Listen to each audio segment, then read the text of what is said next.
Hello dear children, today we are going to solve practice set 40 of class 7th maths. Question number 1. If Rihanna deposited 1500 rupees in the school fund at 9 PCPA for 2 years, what is the total amount she will get? यहाँ पे Rihanna जो है वो deposited किया है उसने 1500 rupees in the school fund, school के एक फंड में उसने 1500 रुपीज़ डिपॉजिट किए हैं. कितने रेट से? रेट ऑफ इंटरेस्ट था 9 PCPA 9%. कितने साल के लिए? 2 ईयर्स के लिए. तो हमें क्या फाइंड आउट करना है? What is the total amount she will get, यानी 2 साल के बाद उसको कितनी अमाउंट मिलेगी ये हमें फाइंड आउट करना है. तो फर्स्टली क्या करना होगा, हमें जो जो दिया हुआ है वो राइट डाउन करना होगा. इस प्रकार से देखो यहाँ पे प्रिंसिपल कितना है 1500 रुपीज़, रेट ऑफ इंटरेस्ट दिया है 9% और टाइम दिया है 2 ईयर्स का. तो फर्स्टली हम क्या फाइंड आउट करेंगे? देयरफॉर टोटल इंटरेस्ट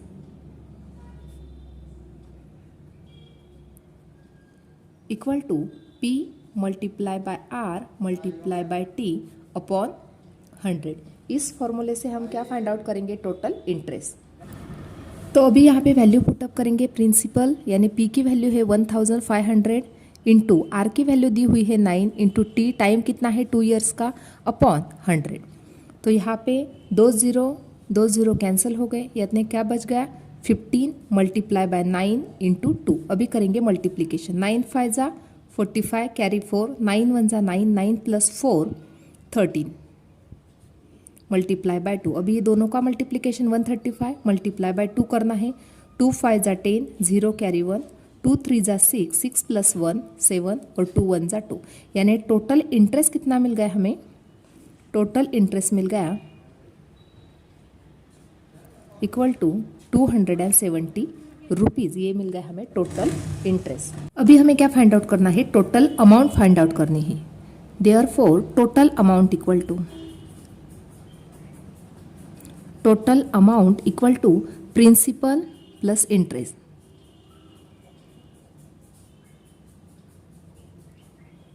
अभी यहाँ पे प्रिंसिपल कितना दिया है? 1500 रुपीज़ का, और अभी हमने टोटल इंटरेस्ट फाइंड आउट किया 270 रुपीज़ का.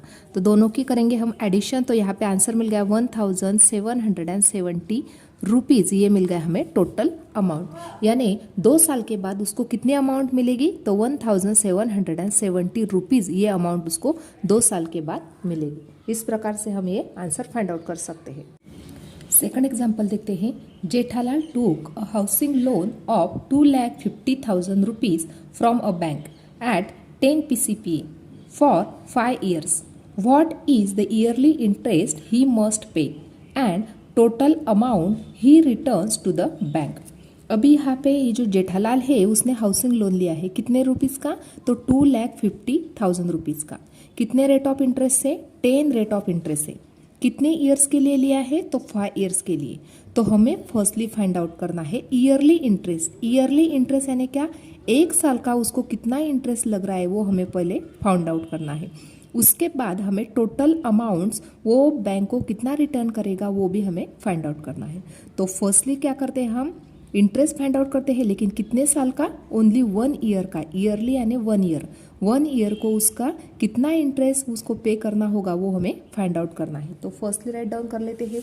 जो जो दिया गया है वो राइट डाउन करेंगे इस प्रकार से. यहाँ पे प्रिंसिपल दिया है 2,50,000, रेट ऑफ इंटरेस्ट दिया है 10% और टाइम कितना दिया है? तो 5 ईयर्स का. लेकिन हमें यहाँ पे 5 ईयर्स का इंटरेस्ट नहीं फाइंड आउट करना है, हमें टोटल इंटरेस्ट फाइंड आउट करना है ओनली 1 ईयर के लिए. देयरफॉर तो अभी यहाँ पे हमें इंटरेस्ट फाइंड आउट करना है 1 ईयर के लिए. तो therefore interest equal to P multiply by R multiply by T upon 100. ये फॉर्मूला हमने राइट डाउन किया. अभी वैल्यू पुटअप कर लेते हैं. इक्वल टू प्रिंसिपल की वैल्यू दी है 2,50,000 रुपीज़, R दिया है 10% इंटू टाइम यानी कितने साल के लिए इंटरेस्ट फाइंड आउट करना है? ओनली 1 ईयर के लिए, अपॉन 100. तो अभी यहाँ पे 2 0 कैंसिल हो गए. अभी क्या बच गया? इक्वल टू 250 और यहाँ पे ओनली 1 0 बच गया इंटू 10 इक्वल टू क्या बच गया? दोनों का यदि हम मल्टीप्लीकेशन कर लेते हैं तो 2500 यानी 25,000 रुपीज़ ये क्या मिल गया हमें, इंटरेस्ट मिल गया। कितने ईयर के लिए, 1 ईयर का इंटरेस्ट हमें मिल गया। ये इंटरेस्ट मिल गया हमें 1 ईयर का, लेकिन अभी हमें टोटल अमाउंट फाइंड आउट करनी है, इसलिए हमें 5 ईयर्स का भी इंटरेस्ट निकालना ही होगा। इसलिए हम 5 ईयर का इंटरेस्ट इस प्रकार से निकालेंगे। Therefore interest for 5 years. अभी 5 ईयर्स का इंटरेस्ट किस प्रकार से निकालेंगे, देखो यहाँ पे जो प्रिंसिपल दिया है वही है, वो रेट ऑफ इंटरेस्ट है वही 10% है, लेकिन यहाँ पे अभी 5 ईयर्स का हमें इंटरेस्ट निकालना है। Therefore I equal to P multiply by R into T upon 100। Principal कितना दिया है, 2,50,000 into rate of interest 10 into time दिया हुआ है 5 ईयर्स का पीरियड और अपॉन 100। 20 कैंसल। अभी करेंगे मल्टीप्लिकेशन, इसका मल्टीप्लिकेशन किया तो हमें 25,000 मिल जाएगा इंटू ये 5 इक्वल टू, अभी ये 30 है तो यहाँ पे 30 जैसे वैसे के वैसे 5 5 ज़ा 25 कैरी 2, 5 2 ज़ा 10, 10 प्लस 2 12, यानी यहाँ पे 1,25,000 रुपीज़ ये मिल गया हमें 5 ईयर्स का इंटरेस्ट। अभी हमें फाइंड आउट करना है टोटल अमाउंट, यानी 5 साल के बाद वो कितनी अमाउंट बैंक को पेड करेगा। इसलिए therefore total amount equal to principal plus interest, यानी 5 साल के लिए उसको कितना इंटरेस्ट लग रहा है और कितनी प्रिंसिपल है, उन दोनों के एडिशन करके हमें टोटल अमाउंट मिल जाएगी। तो प्रिंसिपल है 2,50,000 प्लस इंटरेस्ट है 1,25,000, तो दोनों की करेंगे एडिशन तो 0 0 0, यहाँ पे 5 5 प्लस 2 7, 2 प्लस 1 3, यानी 3,75,000 रुपीज़ ये क्या लग जाएगी उसको टोटल अमाउंट। यानी 5 ईयर्स के बाद उसको टोटल अमाउंट बैंक को कितनी पेड करनी होगी, तो 3,75,000 रुपीज़। इस प्रकार से हमें फाइंड आउट कर सकते हैं।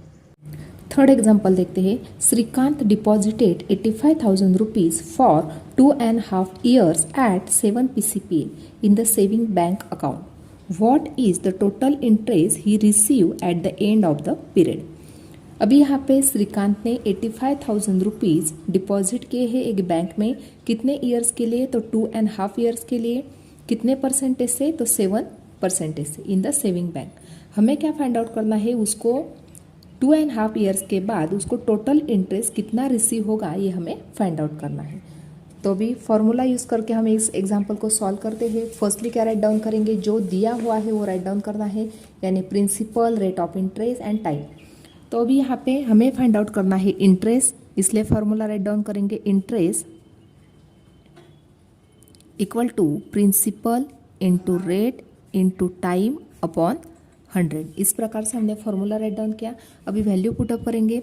प्रिंसिपल की वैल्यू दी है 85,000 इंटू रेट ऑफ इंटरेस्ट कितना दिया है 7 इंटू टाइम दिया है 2.5 years। तो अभी ध्यान से सुनना है बच्चों, यहाँ पे 2.5 years। तो देखो यहाँ पे 2.5 इक्वल टू, इसको कन्वर्ट कर लेते हैं, 2 2 ज़ा 4, 4 प्लस 1 5, यानी 5/2 ईयर्स। इस प्रकार से हम इसको कन्वर्ट कर सकते हैं। तो अभी ये हो जाने के बाद यहाँ पे 5/2 मिल गया, तो यहाँ पे राइट डाउन करेंगे 5, और नीचे ये जो 100 है, 100 जैसा है वैसे का वैसा राइट डाउन किया, और ये जो 2 मिल गया था इसको मल्टीप्लाई बाय 2, यानी यहाँ पे 5/2 मिल गया है। तो अभी यहाँ पे 20 कैंसिल हो गए, क्या बचा अभी 850 इंटू 7 इंटू 5/2। अभी क्या करेंगे, 850 को 2 से डिवाइड कर लेते हैं। 2 1 ज़ा 2, 2 4 ज़ा 8, 2 2 ज़ा 4, 1 बचा, 2 5 ज़ा 10 इक्वल टू 425 इंटू 7 इंटू 5। इस प्रकार से अभी करेंगे मल्टीप्लिकेशन। अभी फर्स्टली ये जो 2 नंबर है इसका मल्टीप्लिकेशन कर लेते हैं। 7 5 ज़ा 35 कैरी 3, 7 2 ज़ा 14, 14 प्लस 3 17 कैरी 1, 7 4 ज़ा 28 प्लस 1 29 इंटू 5। अभी करेंगे ये दोनों का मल्टीप्लिकेशन। 5 5 ज़ा 25 कैरी 2, 5 7 ज़ा 35 प्लस 2 37 कैरी 3, 5 9 ज़ा 45, 45 प्लस 3 48 कैरी 4, 5 2 ज़ा 10, 10 प्लस 4 14।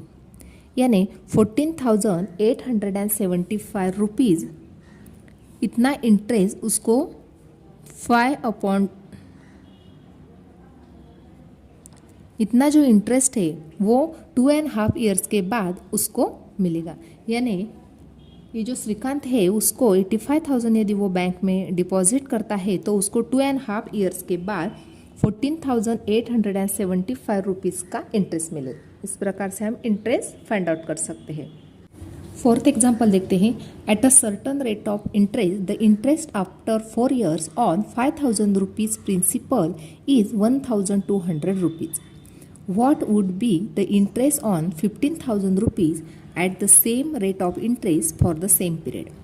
अभी यहाँ पे at the certain rate of interest यानी rate of interest हमें पता नहीं है, लेकिन उसने 5,000 प्रिंसिपल पे 4 years के लिए कितना इंटरेस्ट मिल रहा है वो दिया हुआ है। यानी इंटरेस्ट की वैल्यू पता है 1,200, प्रिंसिपल पता है 5,000 रुपीज़।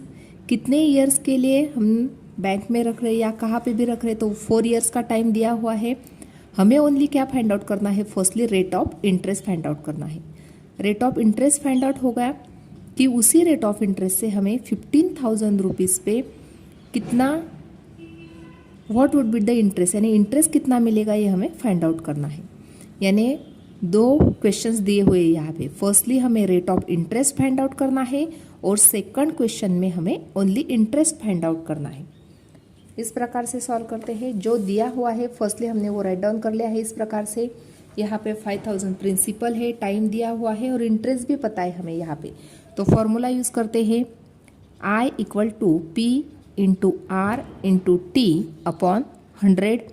इंटरेस्ट कितना दिया है 1,200 इक्वल टू प्रिंसिपल पता है 5,000 इंटू रेट ऑफ इंटरेस्ट पता नहीं इसलिए R इंटू टाइम कितना है 4 years का अपॉन 100। तो फर्स्टली यहाँ पे 2020 कैंसिल कर दिए। अभी क्या बच गया 1,200 इक्वल टू 50 × R × 4 बच गया। अभी ये दोनों का भी मल्टीप्लिकेशन कर लेते हैं तो 1,200 इक्वल टू 4 0 0 4 5 20 इंटू R। इस प्रकार से हमने मल्टीप्लाई भी कर दिया। अभी यहाँ पे 200 R के साथ मल्टीप्लाई है, जब वो लेफ्ट को जाएगा तो डिवाइड, तो इसलिए 1,200 अपॉन 200 इक्वल टू R। यहाँ पे 2020 कैंसिल हो गए तो 2 1 = 2, 2 6 = 12। Therefore R = 6%। यानी रेट ऑफ इंटरेस्ट कितना मिल गया हमें 6% मिल गया। अभी हमें यहाँ पे क्या फाइंड आउट करना है कि वही प्रिंसिपल है और रेट ऑफ इंटरेस्ट जो अभी हमने निकाला वो रेट ऑफ इंटरेस्ट से हमें 4 years के बाद कितना प्रिंसिपल कितना इंटरेस्ट मिलेगा ये हमें फाइंड आउट करना है। देयरफॉर अभी यहाँ पे हमें इंटरेस्ट फाइंड आउट करना है।